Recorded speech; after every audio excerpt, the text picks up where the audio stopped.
there is a stat that's been prevalent, since 2010, and that is that, middle-aged men aged 45 to 64 have had the highest rates of suicide.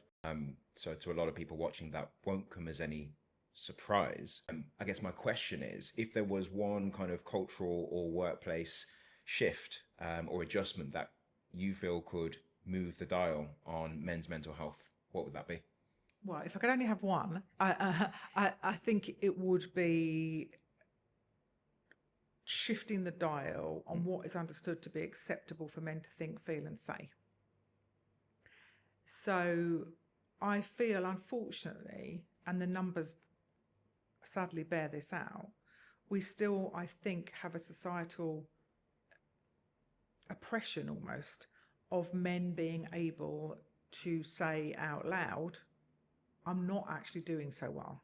In fact, I even think for some men, they don't even let themselves think it. And it isn't good for anybody to try and drive down very difficult, dark feelings and thoughts and feelings of not being able to cope. We need to be able to express these feelings. We need to be able to talk about suicidality. It's often a misconception that if you talk to somebody about suicide and are they feeling suicidal, that you might somehow encourage them to act on those feelings. Whereas the opposite is true, of course. Actually, creating a space, a safe, normal space where you can openly talk about suicide is actually a protective factor. And so we need to get to a place where more men, and some men are able to do this, but more men feel able to say, I'm not all right, to talk about their feelings with one another. This is how I navigate that and handle that.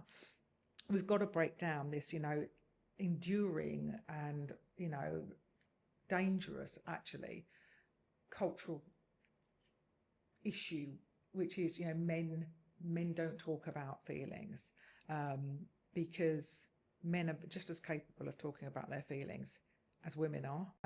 They need permission to do that. And actually, it's such an act of courage to do that, that I think we need to reframe it as, it's certainly not weak to talk about difficult feelings. It's actually a really, really brave thing to do, to talk about difficult feelings.